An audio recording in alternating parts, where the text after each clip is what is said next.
Assalamualaikum warahmatullahi wabarakatuh. Perkenalkan, nama saya Cikita Amalia Putri dari jurusan Sastra Jerman, Program Studi Pendidikan Bahasa Mandarin, PAI B2. Di sini saya akan mempresentasikan tentang keutamaan Al-Quran.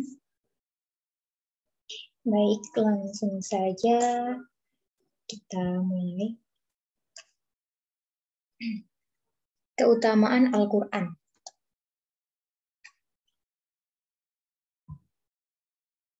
Apa itu Al-Quran? Al-Quran adalah kitab suci umat beragama Islam. Umat Islam mempercayai Al-Quran sebagai pedoman hidupnya. Umat Islam juga percaya bahwa kitab ini diturunkan oleh Allah Subhanahu wa Ta'ala pada Nabi Muhammad SAW. Kitab yang terbagi dalam beberapa surah ini masih terbagi dalam beberapa ayat juga. Jadi dalam suatu surah di dalamnya juga terdapat beberapa ayat Al-Quran. Surah adalah pembagian yang terdapat dalam Al-Quran. Di dalam Al-Quran ada 114 surah. Ayat sendiri memiliki arti tanda. Ada 6.236 ayat dalam Al-Quran.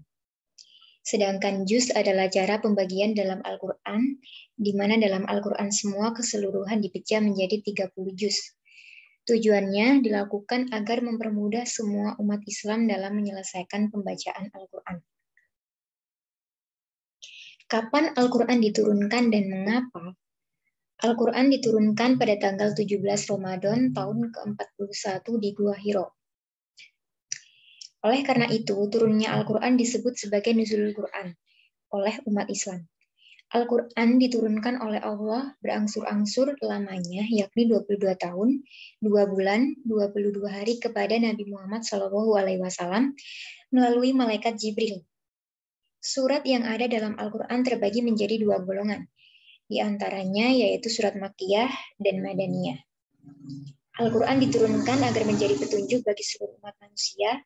Di dalam Al-Quran terdapat banyak sekali pesan yang Allah Subhanahu wa Ta'ala sampaikan pada hambanya.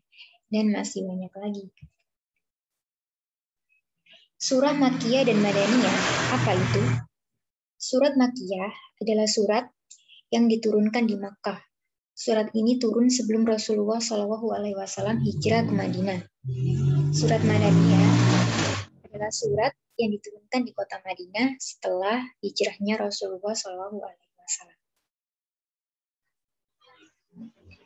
Apa fungsi Al-Quran? Fungsi Al-Quran dalam kehidupan sehari-hari adalah sebagai petunjuk agar umat manusia dapat berjalan di jalan yang lurus atau benar. Al-Quran sebagai pemisah, yaitu dapat memisahkan antara yang hak dan yang batil, atau yang benar dan yang salah. Keutamaan Al-Quran. Al-Quran sebagai pedoman bagi manusia hingga akhir zaman, tetap terjaga kesucian dan kemurniannya. Al-Quran diberikan kepada Rasulullah SAW yang tentu saja juga sebagai kitab penyempurna dan penutup dari kitab-kitab yang sebelumnya. Keutamaan Al-Quran jika membacanya. Yang pertama, memberikan syafaat saat hari kiamat telah tiba.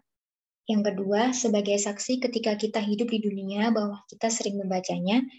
Yang ketiga, sebagai penolong agar kita terbebas dari siksaan yang pedih. Yang keempat, diangkat derajatnya oleh Allah Subhanahu wa Ta'ala, dan tentunya masih banyak lagi. Menuntut ilmu adalah takwa, menyampaikan ilmu adalah ibadah, mengulang-ulang ilmu adalah zikir, mencari ilmu adalah jihad.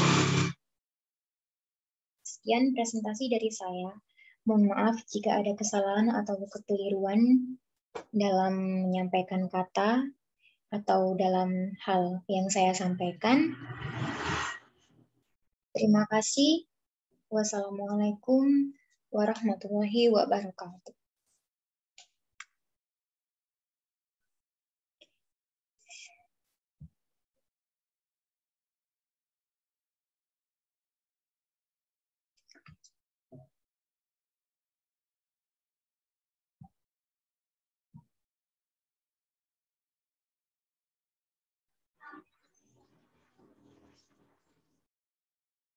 Bismillahirrahmanirrahim.